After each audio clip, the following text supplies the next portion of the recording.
Well, thank you for tuning in with us again. Currently we're in our engine department, and this is bay 1, and there's another bay behind us with another engine. This is for one of the Gullwings that we're currently working on at the moment, and this engine is 3/4 of the way through assembly, and it is being blueprinted. So that means every little specification, everything is perfectly the same from each cylinder to the next, and yeah, it's just the best way to build anything, and we always blueprint the engines that we do here in-house. Something we will be interesting to bring up would be one of the really unique features about the 300SL, and really something that wasn't brought forward into modern cars until really the mid-2000s, and is direct injection, and direct fuel injection is what I'm saying. Now, if you see down here, you'll see this piston which is cut on the chamfer, and you'll see right down here we have a hole. Now, normally you'd think that was for a spark plug, especially talking for a 1950s car.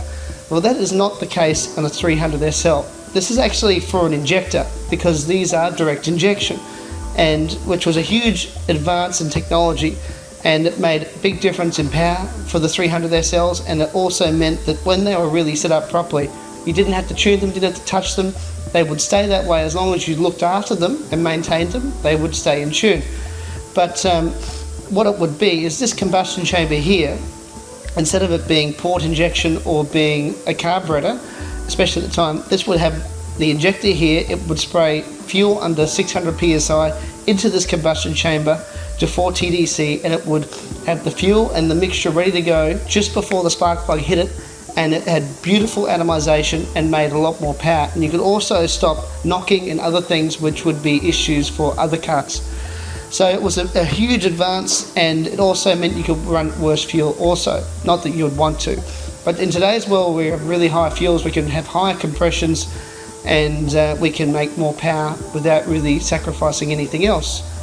But yeah, we thought that would be something interesting to show you. There's also one other fact which is interesting, that this fuel injection system from Bosch is really derived from war times, from World War II, with the BF-109 Messerschmitts, which had Mercedes-Benz engines in them, and they had an upside down V12, I think 33.3 litre supercharged V12s in these aeroplanes, and the problem they were having, they were melting pistons and blowing up because the fuel quality was so terrible really during war times, that it was the only way that they could really control anything is they had to go fuel injection.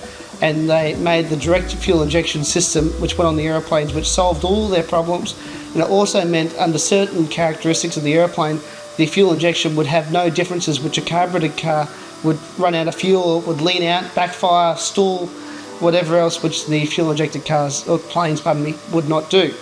But yeah, we just thought this was interesting to show you, and yeah, thank you for your time. All right, bye.